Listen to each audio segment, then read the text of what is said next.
Sinibaka Kenzo Joda Bestagé, styliste, modéliste, patronnier et professeur de mode.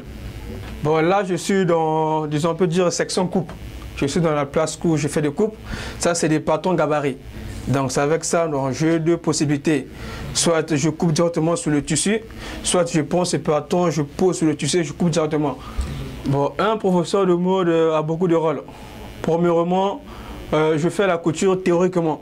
Donc, il veut dire, donc, moi, je détermine, je sais, par exemple, qu'est-ce qu'une chemise. Tu vois, une chemise, bon, c'est une teddy traduit moderne. Bon, ça se porte dans peu importe de situation, sortie ou bien soirée, c'est un peu ça quoi. Donc, je connais, moi, je détermine qu'est-ce qu'un pantalon, qu'est-ce qu'une chemise. Donc, je sais différencier entre des tenues traditionnelles et des tenues traduites modernes. J'étais à l'université de la mode au Bénin, à l'université à Bomi-Calavi, où j'ai fait 2 ans. J'ai fait un peu de stage dans les plus grandes écoles de la mode au Bénin. Donc j'ai fait le Bénin et le Togo. J'ai préféré m'installer au Congo. Sur l'Afrique de l'Ouest, le marché est déjà vaste, donc pour s'implanter, c'est un peu difficile. Donc voilà pourquoi je préfère rentrer au pays là, les gens sont encore un peu cachés pour m'implanter un peu quoi. Depuis que je suis rentré au Congo, ça fait à peine 1 an. Au Congo, il y a des avantages et il y a aussi des inconvénients. Déjà au niveau de l'électricité, déjà le Congo, il y a un problème. Parce que moi, je fais de l'industrie. Quant à l'industrie, c'est l'électricité. Mais déjà au Congo, c'est un problème. En plus, le deuxième problème, il y a un problème de fourniture. Parce qu'au Congo, il y a un problème. Parce que quand tu fais venir les fournitures d'ici là d'Afrique de l'Ouest au Congo, au niveau de la douane, ça cause un peu de problème. Donc c'est ça des problèmes que j'ai au Congo aussi. En matière d'hommes, je fais tout. Filière, dans la mode, il y a beaucoup de filières. Donc déjà, la veste, déjà pour la veste, pour mieux comprendre la veste, il faudrait faire 5 ans de formation. Donc voilà pourquoi je me dis, bon, pourquoi se lancer 5 ans dans une formation de veste? Je préfère mettre la veste de côté, pas de côté, mais pour l'instant, je mets ça en stand-by. Après, avec le temps, bon, je peux faire des courses et vu que la mode ne finit jamais. Hein. Tu peux apprendre jusqu'à l'infini, tu ne vas jamais terminer. Donc, pas à part et puis ça va aller. Un styliste, c'est une personne, en fait, pour moi, c'est une personne qui crée des modèles, en fait, qui crée des modèles. Un vrai styliste doit connaître le dessin, dans l'art plastique. Bon, tu peux te réveiller à ma tête, à l'inspiration, tu dessines sur une feuille, tu reproduis le dessin. C'est ça un styliste. Dans la mode, il y a beaucoup de branches. Il y a le tailleur qui est là, il y a le couturier qui est là, il y a le styliste modéliste qui est là, il y a le patronnier qui est là, et il y a le designer qui est là. Un patronnier joue un très grand rôle dans la couture en fait. C'est ça un patronnier. C'est pas ça, c'est les patronniers. Passant là, ça c'est le patron des manches. Ça c'est les manches.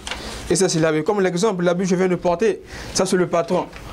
Donc si personne me dit, ah vraiment j'ai aimé l'habit que tu avais porté, fais-moi la même chose. Tu portes de combien? Je porte par exemple de XL. Je cherche un patron XL, je pose directement sur le tissu et je coupe. Ou bien s'il y a un autre couturier ou bien un styliste qui est intéressé avec moi, il me dit non, fais-moi des patrons. Moi je prends des papiers, je lui fais des patrons, je lui remets.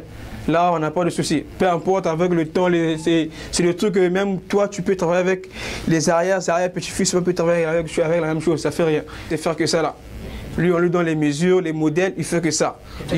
Moi, je fais le tout. J'ai eu la chance de tout mélanger un peu quoi. Un tailleur, c'est des tailleurs que vous voyez en quartier là.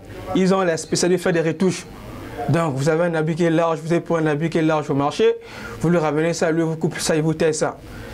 Un tailleur, c'est une personne qui confectionne les habits qui est pour les gens. Donc ça veut dire que tu ramènes le pan, lui te prend le mesure, il te fait du sur-mesure, tu portes. Un styliste modéliste, c'est une personne qui fait de l'industrie. Parce que pour être un patronnier, pour travailler avec un patronnier, il faut faire de l'industrie. Parce que le patronage, tu ne peux pas couper un seul habit, ça ne marche pas. Avec le patronage, il faut qu'on parte à partir de 50 jusqu'au-delà. Donc c'est un styliste, un vrai styliste doit faire de l'industrie. Donc je m'explique de l'industrie, ça veut dire que tu produis beaucoup. Par exemple, tu poses le patron, bon, chaque taille XL, tu coupes 200 XL. Vous confectionnez et puis vous livrez dans les boutiques. Un couturier, lui, il fait que du porte-à-porter. Il reçoit les tissus des gens, il confectionne, c'est ça un couturier simple. La couture, c'est un métier et c'est aussi un loisir. Donc il faut prendre ça dans les deux contextes là, c'est un peu ça. Financièrement, ça va. Je ne me plains pas, c'est très bien même. En tout cas, c'est juste l'organisation. Si tu es bien organisé, c'est ça. Les couturiers finissent toujours pauvres parce qu'ils ne produisent pas trop. Ils attendent juste, on lui ramène un tissu, qu'ils puissent faire, on lui donne un petit 500 000 francs, ils montent, c'est ça la vie. Or, moi, ce n'est pas ma vision. Le début est toujours difficile, avec le temps, ça ira. Le Labouri, c'est le nom, c'est la marque. de mon beau-père en fait. Bon, moi j'ai eu de la chance, j'ai deux parents, un père et un beau-père.